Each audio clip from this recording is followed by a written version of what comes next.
So, And leaving a hey, space in between for Roy to join us after. woohoo! They're actually quite large. I was expecting them to be smaller. Love my allergies. Yes, we are officially live. Got the notice on my, or at least for YouTube, got the notice in. Um, let's go to events and we'll let everybody know we're live. Are we live? I think we're live. Yeah, we are live. So we are live. I'm gonna make that note. I'm not sure. Are we live? We might be live. Oh, there's Margaret. Thank you, Margaret. Yes. I don't really feel like Only we're because you live. mentioned it like 5 or 6 times casually. Are we I live? We're don't live. feel like we're live until we have acknowledgement from the audience. That's when I feel like okay, Uh, then well, then, we're live. Margaret, thank you for validating us. Yes, I need that validation to know there's somebody out there that's actually watching and can see and to hear us. So thank you. And so okay, see now Woo! Meryl's here. There she is. She's got her pom poms. She's your LinkedIn cheerleader. Um, and I'm gonna just go ahead and let her introduce herself. And we've got some crazy hair issues going on, so I'm gonna fix that while Shell is introducing herself.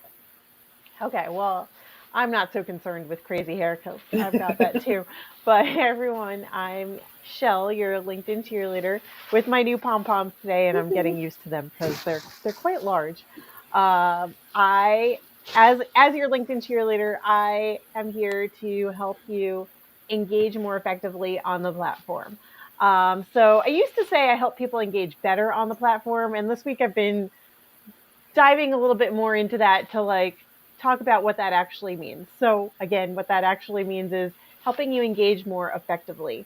I want it to be a better use of your time and energy when you're here. I want you to know exactly the things that you should be doing, the things that work for you. I want you to have a plan, an intentional plan around that so that you can just get on here, do the thing that you need to do, and have success with it instead of spinning your wheels.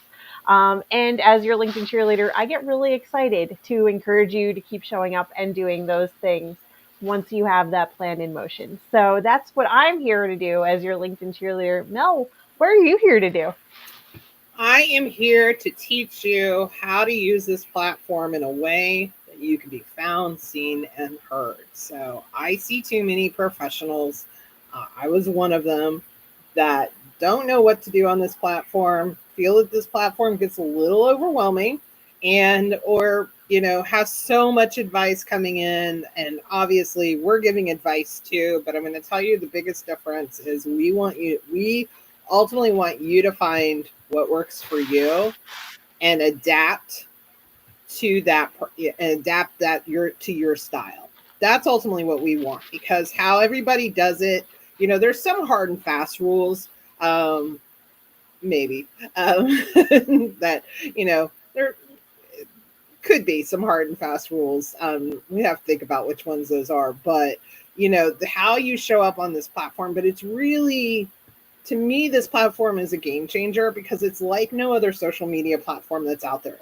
I mean, it just really isn't. You have the ability to truly, I don't even know, to some degree, if I personally think of it as social. I mean, it is social media, but I think of it almost very differently because you actually have the ability to connect with people on a daily basis, where it's not that easy, especially not on Instagram. Facebook is just very different.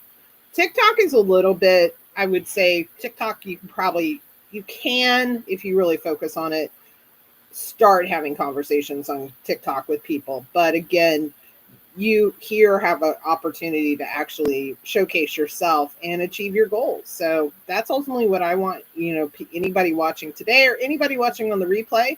If you do watch on the replay, just make a comment. Let us know that you caught us on the replay as well, because we love to see those comments. And yeah, tonight we're going to get started and we're going to talk about your LinkedIn DNA. So, and especially related to content. Content seems to be the biggest challenge and the biggest struggle for people. Do you agree or disagree, Sean? I think it's definitely a challenge. I don't know if it's the most difficult, but one of the things that like I frequently hear from people is that they don't know what to post when it comes to their content. They don't know what to talk about. And so I think breaking down what the DNA looks like. That's a new LinkedIn term for me right now, because we've never called it that before. I But know. but I'm pretty sure I have an idea or an inkling of what that is, and so I'm excited to talk more about it because I really think it's important to have a framework for yourself of the things that you are here to regularly talk about, things that relate to your areas of expertise, things that you're passionate about, things that get you excited. And once you know those things, you'll never run out of content. So instead of spinning your wheels trying to think of what the heck do I post about, what do I have to say, or why should anybody care, we can tap into our career DNA to figure that out. So I said career DNA, but I meant content DNA. You knew what I meant. I knew where you were going. So, yeah, super excited to talk about this. Yeah, I was just kind of playing around with like, I mean, the DNA is your code, it's how you're made up. It's, if we want to get somewhat scientific, that's probably the least scientific definition you probably have ever heard. But that also being said, we have DNA in terms of how we want to show up on this platform, how we are seen, how we are heard, how we are, viewed. And so I think it's really important to understand what is your DNA when it comes to this particular platform and how are you showing up on that? How are you, looking to, and I'm just going to say looking to achieve your goals, because everybody has different goals, right? Everyone, not everybody's looking for, well, I'm going to back up and say, I think even if it's not a direct goal, visibility is something that happens based on whatever that goal, like you have to gain visibility to achieve most of your goals here in some way, shape, or form. It doesn't have to be like massive visibility. It just has to be visible to the people that you're speaking to. Now, visibility, just to be clear, visibility is not part of the DNA, right? It's going to be a byproduct. I would say visibility is a byproduct of your DNA. Okay. So yes, that is a result of how you show up. But how you define yourself, what is your purpose, what is your why, that would all be, I would say, is all directly related to um, is directly related to your DNA. And so I Yeah. did ask the audience a question to respond with what their biggest challenges with LinkedIn content. Steve already answered, so I just want to acknowledge that. Hi, Steve, and he's in Toronto. And his biggest challenge is getting, that's what she's going to do now. For every person that I say hi to, she's going to wave her pom-poms. We hadn't Do the toy planned. mouth. We hadn't planned on anything like that, but so that's so if I give you a shout out, you'll get a wave on your pom poms. That's an added benefit. So, but Steve's biggest challenge is getting interaction and comments on his content. So he's not sure what he is missing. So, what would you say to that in terms of interactions and comments? Well, first off, overall engagement, you may notice across the platform is down a lot lately. The dreaded algorithms are always changing. We never know what they're going to do or how they're changing things on the platform. So overall, interactions and comments are going to be lower than they previously had been. Now that being said, when it comes, and I'll be honest, Steve, I don't know what your regular content looks like. My bad. I will have to go deep dive on it afterwards. Um, but I think based on the content that you regularly share, it's important to also think about like not just what you're putting out there, but who your active engaged audience is. And so, if that's your biggest challenge, my suggestion for you would be to go back in and look at the interactions that you're having lately. Whether that's in your who are you having conversations with in your in the DMs? And I know I was in your DMs today, so now I probably will see your content more and more. So like go back and see who you are regularly engaging with in your DMs. You could also look at who's regularly engaging on your posts. That'll tell you that they are active in your network right now, but also whose posts are you regularly active on. And so if you're not seeing that engagement, the interactions, the comments that you want on your content, maybe it's because you need to go interact and engage with other people in order for them to start seeing your content too. So Mel, do you have anything you want to add to that? No, that's exactly what I was thinking. Specifically the engagement piece. So there's two types. I will say this: there's really two types of engagement. There's the engagement on the feed. So increasing your engagement on the feed is where I would start. And even if it means cutting back on posting content for a while, that's okay. Like you don't have to like I don't want to say you have to consistently post content. You don't necessarily, if you did 1 week of just commenting and then came off of that and started posting, I think you would start to see an increased number. As Shell said, engagement overall on the platform is just definitely down.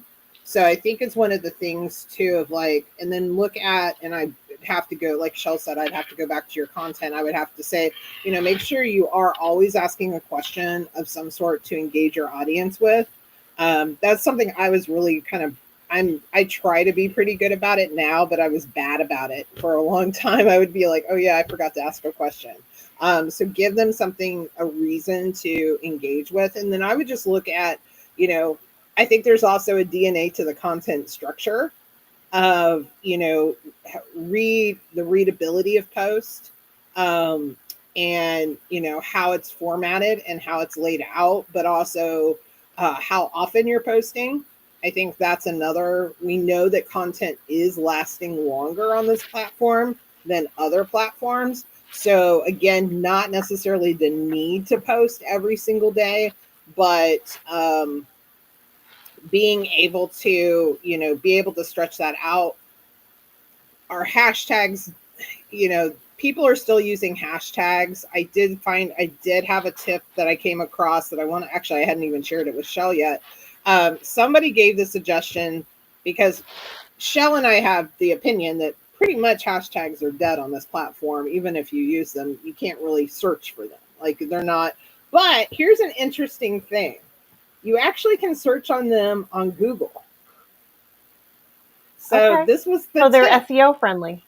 They're SEO friendly. So you could do hashtag, I don't know what this is going to get you people, so you go for it. I'm just making stuff up right now, but hashtag pom poms.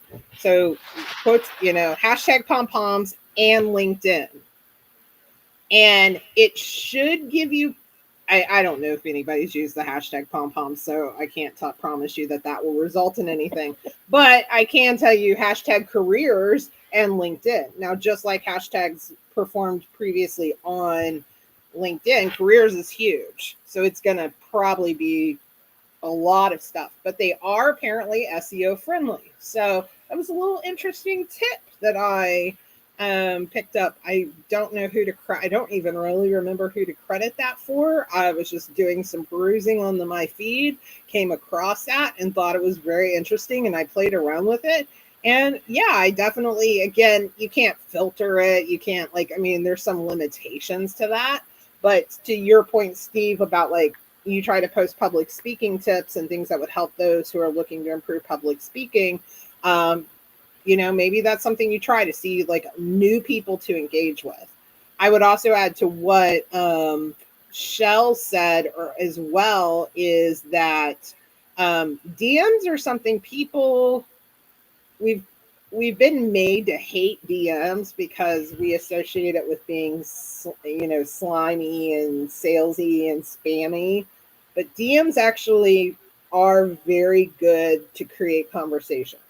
And once you're in those conversations on the DMs, what happens? You start seeing that person's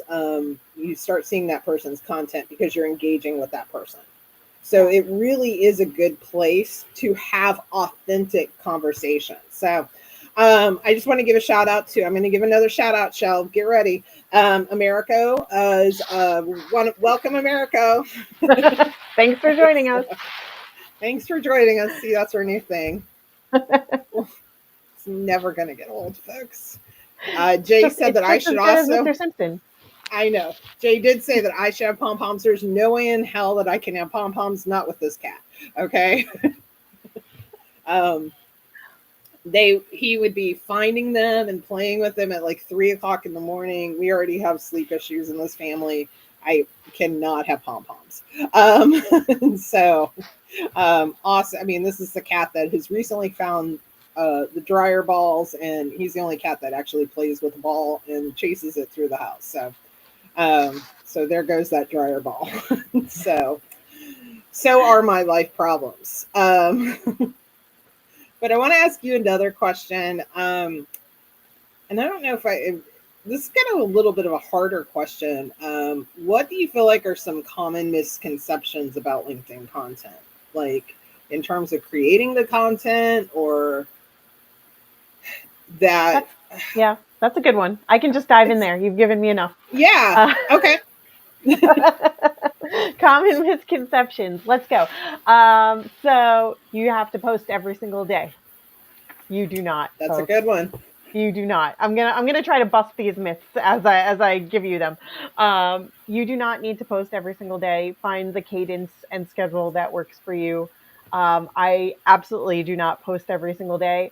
The next misconception is, and you take this with a little bit of a grain of salt because some people have a lot of success with it, posting at the same time every single day. If it works for you, great, lean into it. But if you're not sure, and especially, Steve, if you post at the same time every day and you're still not getting that engagement or interactions that you want, maybe try posting at a different time of day and see what happens. So sometimes I post in the morning between 8:30 and 10 o'clock, whatever, depending on what coast I'm on. And sometimes I post around 2, 3 o'clock in the afternoon, like I did today. It's a little bit more flexible because I'm just testing, I'm always testing and iterating. So that misconception is that you need to post at the exact same time every day. No, post at the time that you feel works best for you. And also test it out with when you seem to get better engagement from your audience. I would also suggest, as I piggyback onto that, not a misconception, but like the golden hour really does work. So when you post, misconception is that you can just post and leave it there, but no, stick around. Do that golden hour, maybe a few minutes before and after posting, so that you can warm your audience up, engage with them, answer any questions or comments that they may have right out the gate, which will then fuel your post to generate more visibility. So those are 3 misconceptions that I just busted wide open right there. What else you got? Yeah, I told you I could just run with it. I know, and I had one, and then it left my brain, and this is why I should write things down, because I was convinced that I'd remember it. Really convinced that I was. Now I'm gonna just sit here and struggle with like, what the heck was I gonna say? I really don't know. Oh, I know what it was. That why should I post that? The thought that you posting content is not worth it because there's too many other people. Like there too many other people doing what you do. Like it's not ever going to be seen. So, and I really truly think like you have to kind of find, I loved everything that you said, Shell, in terms of finding your own cadence. I do personally feel, I struggle with my content. I'm not going to lie.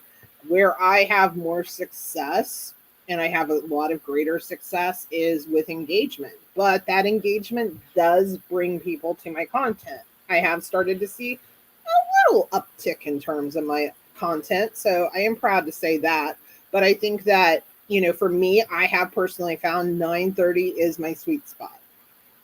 9:30 a.m. is my sweet spot with content. If I typically post like today, this week's kind of crazy. So I did not get my newsletter out. In fact, I kind of wrote it on the fly, and I know it was like, and I didn't even like, part of it too is I had a tough time remembering it was Thursday. Like somebody asked me in another meeting, well, what day did you think it was? I was like, I didn't even know what day it was. I didn't even think of it as a day. I just was like, is it Thursday? So I didn't even know what day to think of it as. So I did get my newsletter out, and I can see a difference in terms of activity from just, it was like 11:30 that I got it out, but just that 2 hours. So I do think having, and honestly too, like sometimes if you can get, like if your audience knows, oh, Melanie's going to post her newsletter every Thursday at 9:30, you train your audience to kind of expect that from you. And that also, and less so with when your audience is responding, but they'll know it's there. And so that's one of the other things too. So our favorite girl, Mel Richards, is watching. So shout out to Mel Richards. Of course, she gets a pom pom. Come on. Oh, wait. Lots of I do like questions. the idea of confetti, Meryl, but I haven't found one that's like retractable, like that retractable ball. I want one like that for confetti because I don't want to have to clean it up every 2 seconds. So, Oh yeah, yeah. that confetti and glitter. You'll be looking for it forever, Oh, folks. glitter's So I'm gonna fun go with, too. yeah. I Mm. mean, my daughter, as much as she is a tomboy, she also loves anything glittery and shiny and sparkly. I mean, her 3-year-old self can't is still alive and well in her. So, um, miss those glitter days. So I Mel don't want to Richards get had, sidetracked though. Yeah, go I back to know, milk. is her biggest challenge is lead generation, direct messaging, pitch slaps, and connection requests with 0 recommendations, getting about 20 a week. Grateful for conversations with dynamic people who are doing fabulous work. So, and then also execution without, adding LinkedIn email notifications is challenging. Infrequent notification about replies to our own post.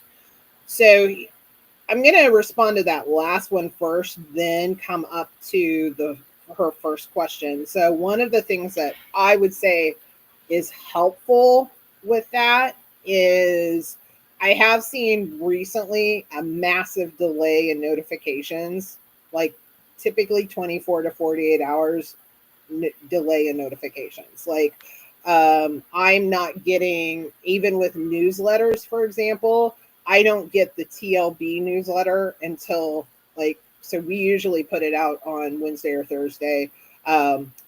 So say for example, we'll just use my newsletter for example. It comes out on Thursday, right? I'll get a notification today, but it's for my previous week's newsletter. And that's my own notification. That's me as a as a subscriber.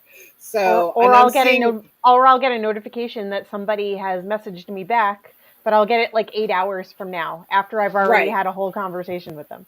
Yes. So I get all of my DM notifications. Like most of the time, it'll be like, oh, Meryl DM'd you, or Shell DM'd you, or, Bobby DM'd you. And I'll be like, okay, did I have, and then it messes with my head because I'm literally like, did I have that conversation? Did I respond? Because I'm always like, did I respond? So I go back LinkedIn's and check. gaslighting you. Yeah. I feel like with the notifications, LinkedIn is absolutely gaslighting me because then I'm You questioning, made it up. It was did all I in your head. respond? And I'm like, well, I That got to didn't go happen. check because I got to make sure I responded, right?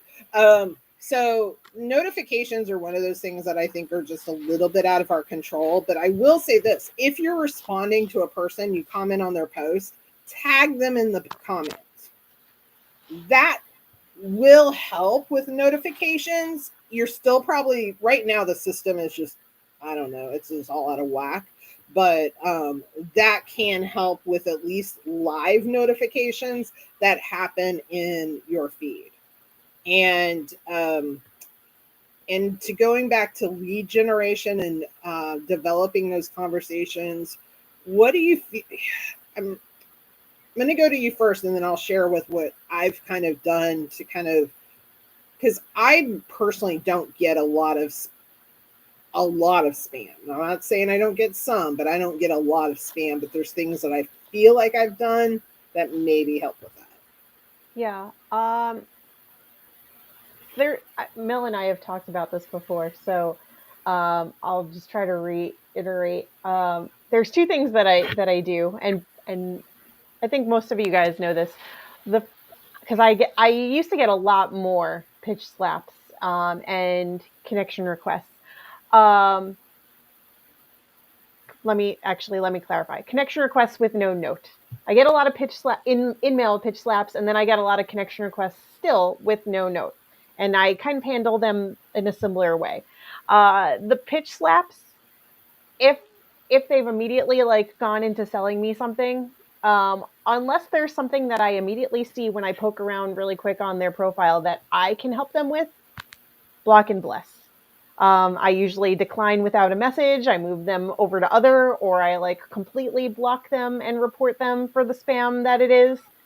If, however, occasionally I'm like, okay, I'm going to take a chance on this and I'm not going to respond to what they said, but I'm going to use what they said against them to help them. And that phrase, I don't By think the I've way, ever. she's the queen of that. She has so much patience with this game that she does with people. I do not. It's not really a game, but Oh, sometimes it it's a brings. game. Sometimes it's like an amusing little thing that like Yes. I'll if I can see that I can clearly help somebody, and I'm like, hey, I'll say something like, hey, did you mean to say this, or like, how's that going for you? Because I know that you're like just pitching me into something like, why are you actually here? And I like use their words against them, and then tell them how I actually help people do that better.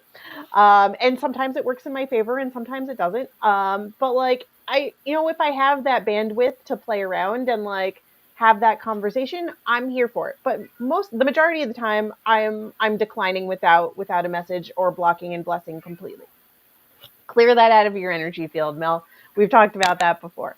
When it comes to the connection requests, especially those without a note, same thing. Most of them, I've got like almost 100 again, and I clear these out like regularly. Like I'll go check out the person's profile, look at their engagement, because since that's what I mostly like focus on, like look at their activity, look at what they've been up to. If there's something I feel like I can help with and they haven't left a note, yeah, I'm going to message them back before I ever accept their connection request and be like, hey, thanks so much for reaching out. Like, what brought you here? Or something along those lines. If there's something specific in their profile that jumps out at me, maybe I'll message them about that. But like 90% of the people who connect with me without a note never even respond when I reply with a message asking them, curiously more about them. So then I either hit the ignore button or it literally just sits there until I can't stand it in my list anymore. Now, the people that are messaging me with a connection request and a note, I still don't accept those right away. I still message them back. I'll check them out. They at least gave me some reason why they wanted to connect with me, even if it's generic. And if I feel like I can still help them, I will still message them back. And 90% of those don't respond to me either. So the long and short of it, Mel, is give what you have energy wise to it and not a moment more. If you have the bandwidth to respond or message them back, if it intrigues you, go for it. If not, just move on with your day. There's other conversations worth having. I would say that Shell and I have probably both done to some degree. And again, it's not perfect. Like it'll never be perfect. We'll still get that spam. We'll still get that. We'll still get that. The spam, the messages with no note, things of that nature. People that are trying to always sell. But I think one of the reasons I don't get a lot of it is because we've trained the algorithm to some degree to like reduce that coming into our inboxes.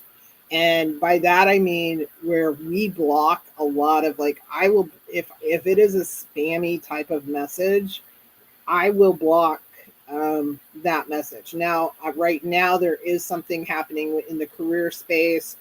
there's massive fake profiles, and it's clear they're fake profiles. It's literally the same it's a fake profile, it's the same message. Oh, if you're like, if you comment on it, and it has to be related to a certain hashtag. I'm absolutely positive about this.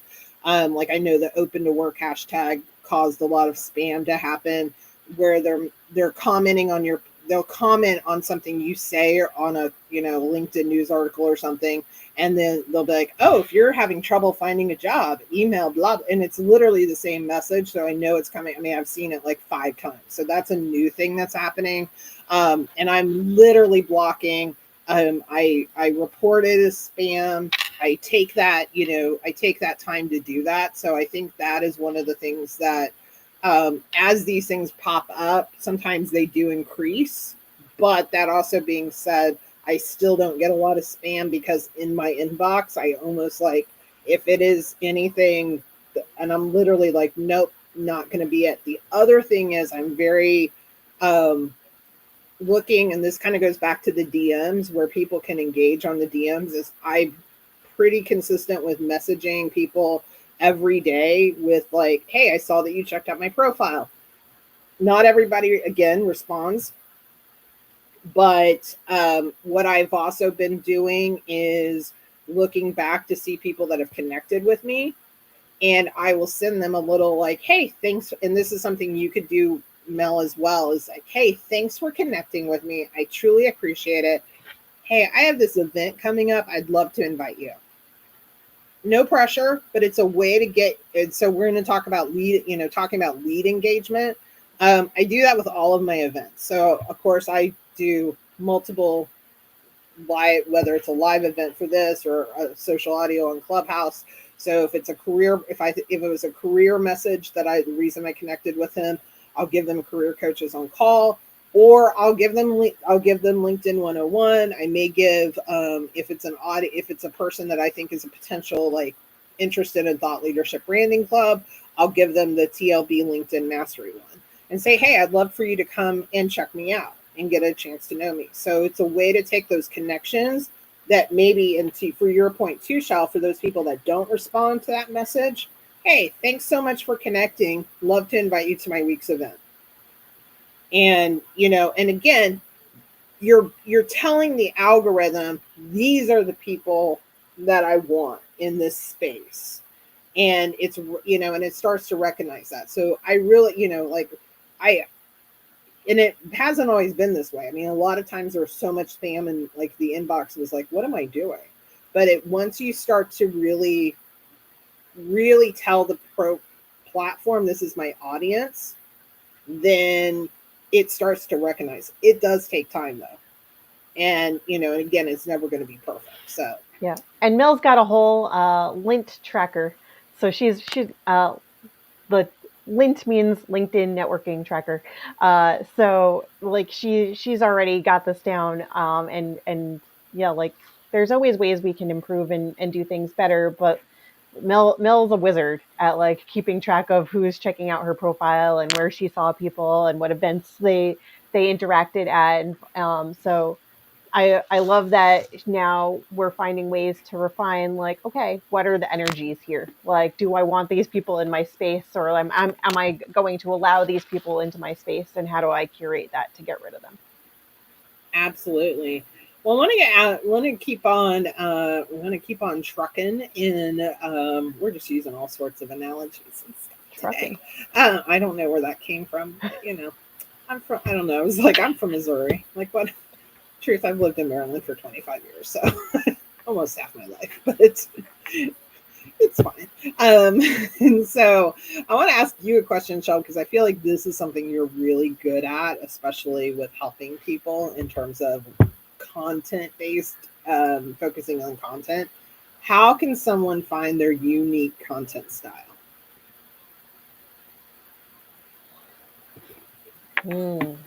Okay.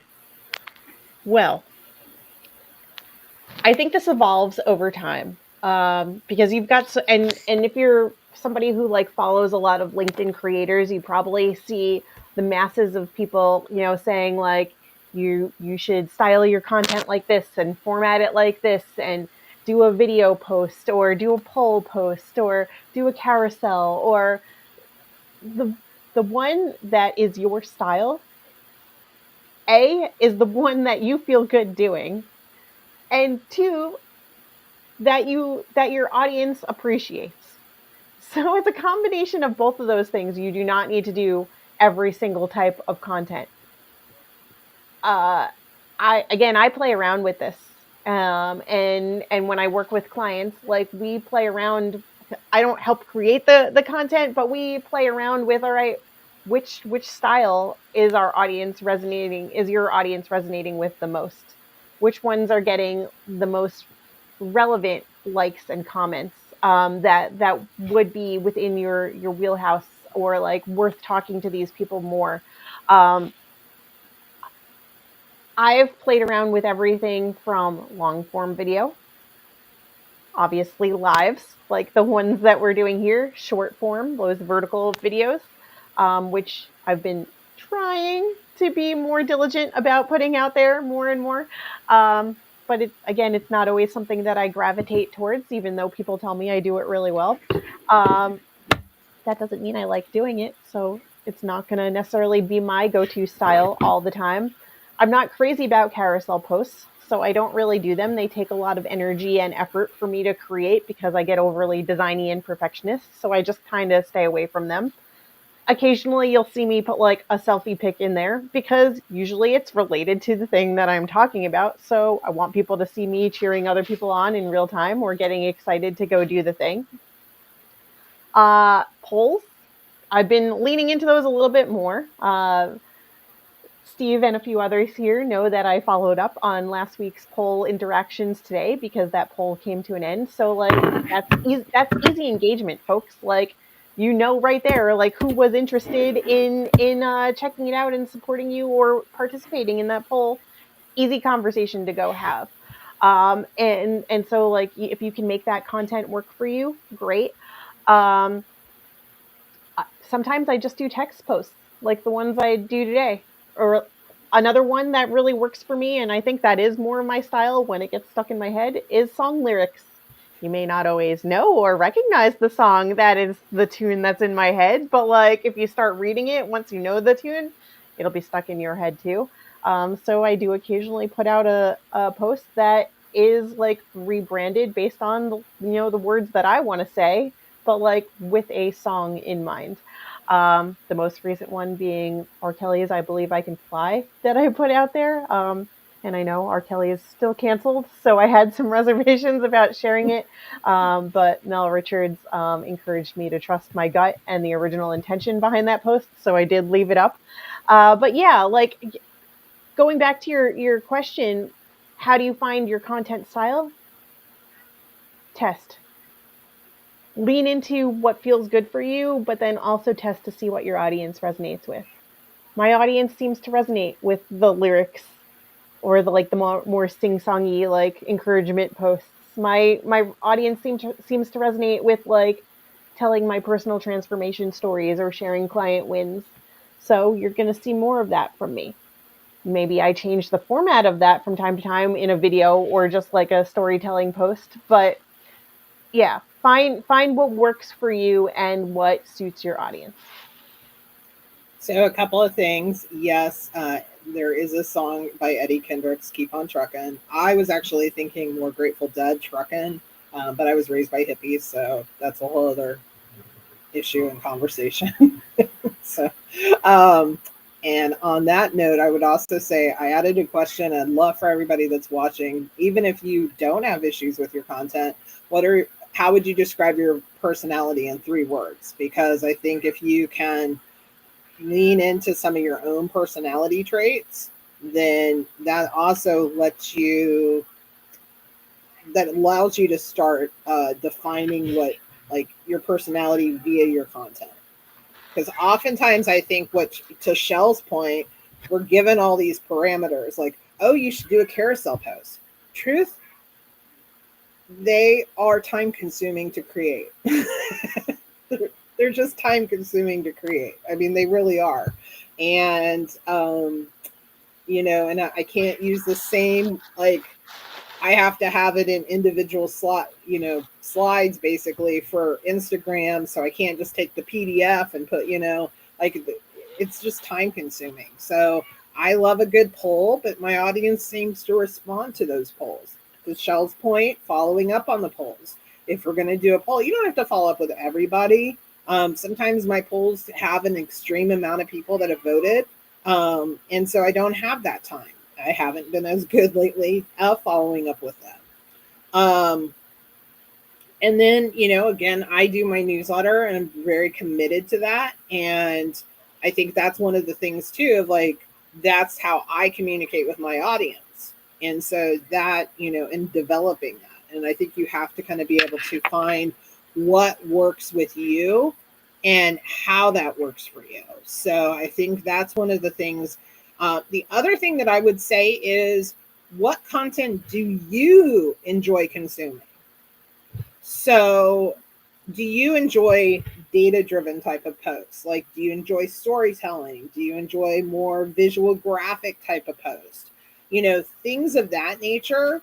I think that's the key of like, also, what do you like? Because if you like if we pour into the things that we like, we attract more of that, right? So pour into the things that you like doing and you like reading. That's going to also help with that as well. And then I'm also going to go back to something Steve said earlier. Steve's our guinea pig for tonight. Maybe we should just always have like one guinea pig ahead of time and be like, that'd actually be a good show for us to do. It's just, break somebody, break them down. That sounded horrible. No, we are not going to break you down if you catch us on the most encouraging way possible. But we'll support you all the way through it. But one of the things that I would say to Steve, so public speaking, again, just like just like LinkedIn, like career coaching, whatever we do can tend to be very vast. What makes you stand out in that realm? And Shell's a great example of this, the LinkedIn cheerleader. Nobody else is calling themselves the LinkedIn cheerleader. If they are, we don't know them. That's actually not true. I've found somebody else who is, but I don't remember their name right now. So see, but yeah. You don't remember their name. That's no. Sorry for that person. I'm not coming across anybody else, so you're my only one. So therefore, we're just gonna go with it. So yeah. So I mean, I think you have to kind of also lean into what makes you stand out. And I love writing. Sometimes I'm a good storyteller, sometimes I'm not. But I think one of the things I didn't lean into for quite some time was having been a recruiter for 20 years. I kind of took that honestly, I took it for granted. I just kind of assumed a lot of other people had that. To be very honest with you, like I assumed people had a similar background like me coming into the space. So I didn't really realize how unique and special that was. So don't underestimate those things that you bring to the table with your background. So, and I also liked what Americo said for me of like repurpose, I have to do a better job of repurposing content from these. So I think we've got a lot of ideas. So read the chat, people, because there's a lot of ideas, not just coming from Shell and I as well. So read the chat. I want to add on to that a little bit. My screen got really pink. Hold on. All right, clear that energy so that I don't just look so pink everywhere. It's the lighting. I don't know. Okay, I wanted to touch on a few different things. So one style that I think your audience, you've trained your audience to know and expect and like from you, Mel, specifically, is your newsletter. And so in addition to your poll that people can expect from you every week, people are also now looking for your newsletter. I know you said you didn't get it out yet today, but oh no, it got out. It just got out. Okay. It just got out too. I had to bang that one. Well, then, folks, I stand corrected. It still got out there, even if it wasn't at the time that she wanted to get it out there. But like, that's one of your styles too. because you've built that up over time and you've leaned into it and it's consistent for you, right? So like that is something that works for you. That I don't have a newsletter. It's because it's not a style that I gravitate towards. It's not necessarily content that I go looking for. I also don't feel compelled to create it, but it works for you. So like you can see the subtle differences between like my content style and Melanie's content style. And there's no right or wrong way, folks. We tell you this every single week, right? It's the way that works for you. And Steve, as somebody who regularly talks about, since you're our guinea pig for today, and this is why I'm coming back to you with another like suggestion and example, especially since you regularly talk about public speaking.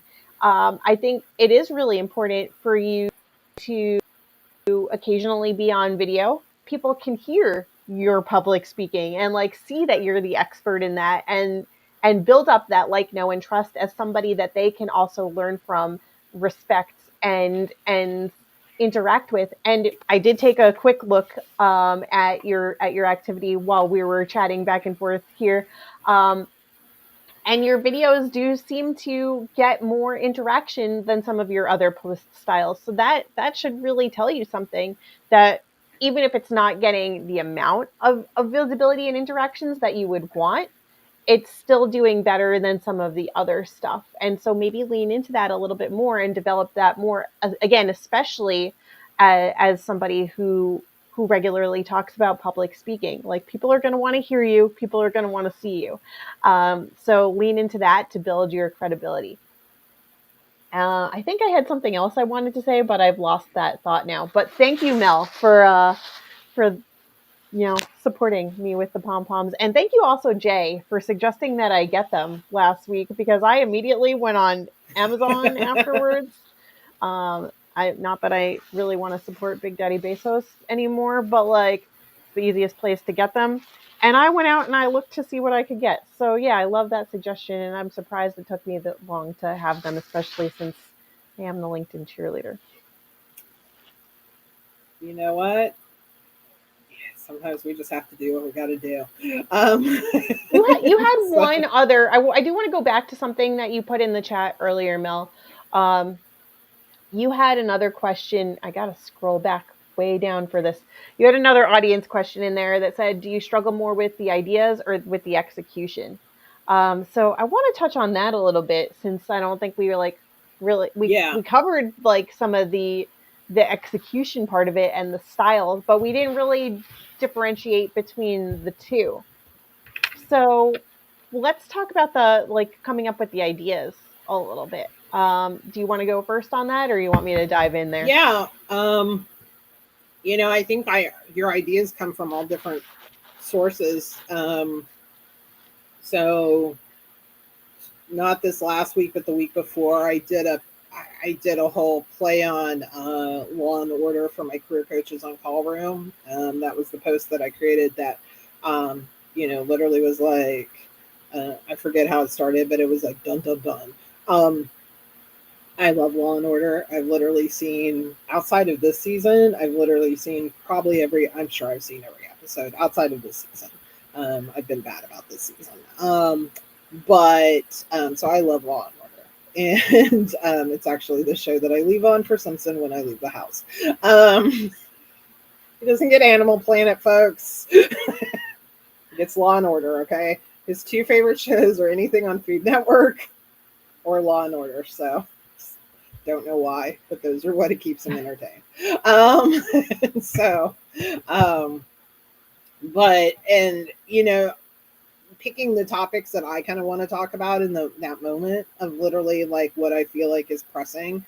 A lot of what I have to say, like, my ideas are sometimes they're random.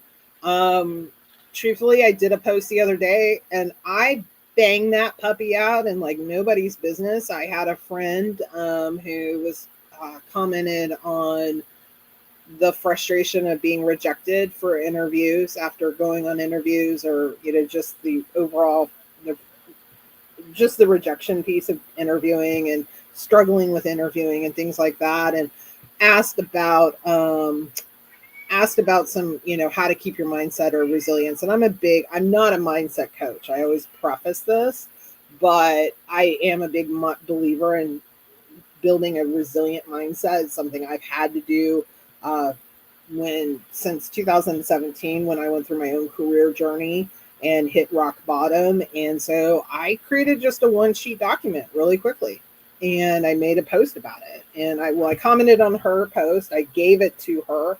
Hope this helps.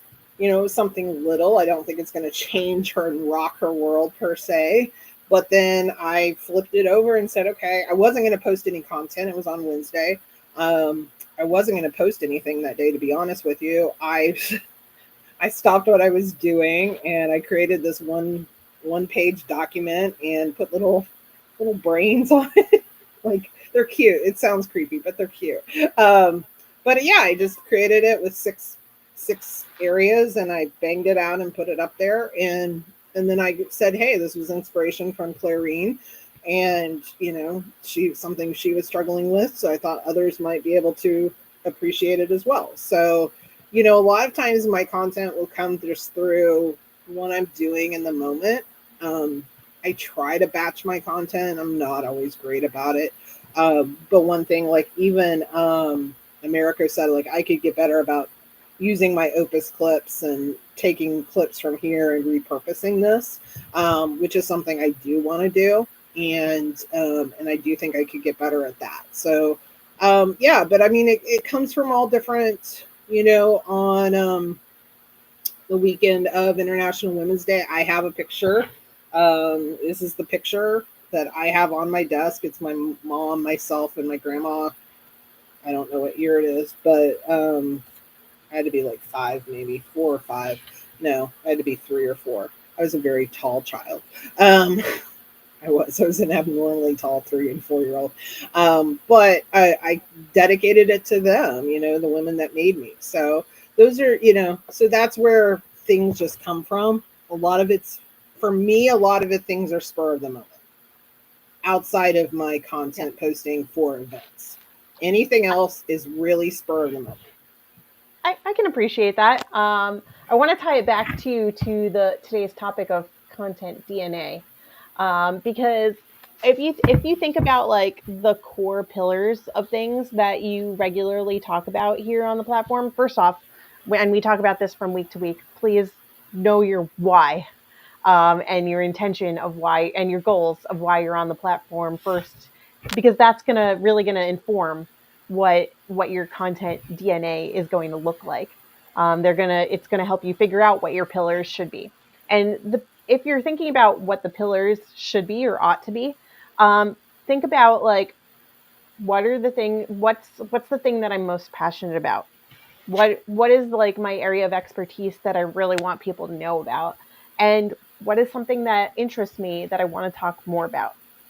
And then dive from there. So for me, like you regularly will see me talking about LinkedIn engagement. So that's a given, right? I occasionally tie that into personal branding, because I think it's important to develop your why and know why you're here and set the intention and have the goal. And yeah, I used to do more like literal branding, like with the pictures and the elements and stuff and that. I don't do it as much anymore, but like personal branding overall and your storytelling and the story, knowing what story you want to tell. Yeah, we'll dive into that with the content. I do like talking about my transformation journey. So that's anything from burnout, mindset, obstacles I've overcome, like my self-limiting beliefs, my saboteurs. I talk about those, and then I reframe them so that you have an idea when I'm talking about those things in my content of what I'm doing now to mitigate that, or how I've overcome a certain obstacle and what's working for me now. So I do shatter a lot of like the limiting beliefs and overcome those mindset obstacles. And I should tell you about that in real time because I know people can relate to that. I'm not the only one who's been a people pleaser or a perfectionist or had imposter syndrome or who lacks self-trust occasionally, right? Like these are things that other people can relate to. And so I talk about those things. But those really are my core pillars. That's my content DNA. And even if I don't have it planned out every single day of what I'm going to post about today or what I'm going to post about tomorrow or what the post style or format is going to be, the way that I know that Roy does, and that again that works for him. I know that I can just go into my content bank and I know I'll have something to talk about. I also do really have a content bank because sometimes I'll be in a conversation and I'll like something and I've maybe already posted or interacted on something for the day and I don't want to put out another post. And so still go write that post and then I'll go save it in my bank for later. And when I feel like posting it or when I feel like it's a good time, then I'll put it out. So like I do like your approach, Mel, of like having things that are spur of the moment. Sometimes you find that in conversations, like you're inspired. And if it relates to the things that are your pillars, it's easy to come up with content around that. It's easy to like, okay, maybe easy is the wrong word, but like the content comes more effortlessly. Like what you're going to Yeah, write about, the conversation that you're going to have, the story that you're going to tell around that just kind of flows out of you more effortlessly than if you were like, what the hell am I going to write about today? There's so many times when I'm leaving a comment on somebody's post and I'm like, oh, well, I'm going to go talk about that more now. Like, content can come from anywhere, whether you have it all planned out and ready to go on every single day basis, or you're planning it in the moment. You should tie it back to your content DNA. The DNA. I'm losing my words here because we're at the top of the hour, but tie it back to the core things that you regularly talk about. Tie it back to your areas of expertise, your interests, the things you're curious about, the things that you want to talk more about. And then over time, it'll become more effortless and effective for you because you won't have to like rack your brain about what am I going to talk about today? No, I just know these are the things I could talk about. Now, which one am I actually going to talk about? And if I I can would pull some other also, conversations, even better. no, I absolutely would also say, I also have a content bank, which is also why I could pull out, somebody might say, well, how did you just pull out a newsletter? Well, it's because I literally have a ton of stuff saved.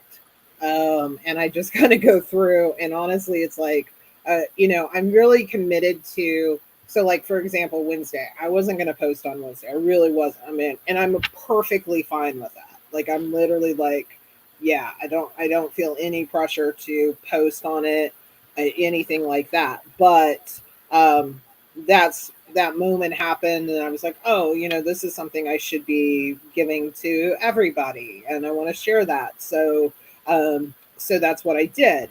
And then but I am very committed to, like, no, my newsletter will go out on Thursdays. That I'm very committed to it. And as Mariko said as well, he made a comment. The newsletters have a lot of like SEO power, and I have found that has, for the most part, that has been very helpful from that. So, from that standpoint. So that's one of the things that I'm very committed. But I could go to my bank and just see what feels inspirational to me in that moment. That's probably, or what I feel like, oh, that's something I could, in this case, it was like, oh, I could easily write about that. Like, I could easily, like, I can take what I have here and I can create a newsletter fairly quickly from what I have. And I could bang that out fairly quickly. So that's what I did. So I think there's a lot of great comments and ideas and tips and everything. Honestly, this hour went by so quickly. It was a great conversation, and I don't know if it's just because of the pom poms. I've got to bring it full circle. So, um, I so don't I know if don't Jeff know if got to see it's them, so I got to pull them out so yeah, that Jeff can see them too. Jeff has joined me 3 times this week, so no pressure from the rest of you guys next week. Step it up. Um, No pressure. no pressure. I'm just saying, Jeff came to 3 of my rooms this week, folks. So 2 times on Tuesday. So I'm just saying, you want to be a favorite. Um, Hey, We I'm we all don't about a have shameless. favorites here. I'm a shameless plugger, okay, people. I'm whatever it takes to get an audience, okay. Um, no, we love everybody. We actually really do. So we are actually truly appreciative of everybody that tunes in and watches on the replay. And you guys allow us to, hopefully educate you, and maybe we're teaching, but we also know we're slightly entertaining. Um, Maybe not So fully it's entertaining. edutainment. It's edutainment. Okay. So, and yes, to Steve and Americo, I am also a big Logan and Briscoe fan, but that is Law and Order. I am actually a Law and Order SVU fanatic. So Such a distinction. there is a distinction, I'm not knocking it. but fully great franchise all around. So, and on that note, Shell, close us out. We have thoroughly enjoyed you all being here with us today, whether you were able to join live or you're catching us on the replay. Hopefully, you took away some nuggets to inform your content DNA and develop that a little bit further for yourselves. We'd love to hear from you. What is your biggest takeaway? What is something that you're wanting to work on? You can share that with us here in the chat. You can message us privately. You could even create a post around it if you want to, create some content. Just saying, since we were talking about it, you don't have to, though. Do what feels good for you. And we welcome you to back again next week. Same LinkedIn time. I know I was about to say same bat time, same bat channel, but same LinkedIn time, same LinkedIn channel. Different event page link though, so I don't want to confuse you. Make sure, if you have not already done so, that you take some time to look around the room, the replay, the chat, if you will. Go back to the event page, see who else had an interest in being here with you all this evening, and see if there's any conversations worth having. What conversation and engagement can come out of it, you never know, but we're all here for the same reason, to become LinkedIn rock stars. So I'm here for it. Let's have a conversation. Back over I to just you, want to Mel. say, yes, Meryl, you are right. 3 for 3, but you're part of, I feel like you're part of the team. I'm not saying it's a requirement for you to be here with us but I feel like you're part of the team. So Yay, girl. if you're not here, I actually get concerned. Like, I'm literally like, okay, where's Merrill? I gotta send him a message. I haven't heard from him. So yeah, so I just want to give that distinction, because you're you're a lifetime member of the club. Um, so you're one that shows up there all the time. So but yeah, no, great. We're sorry that Roy had to miss today. He had business, other things happening in the world down in Australia, but we'll be back next week, and we look forward to you guys joining us. And Bye, everyone.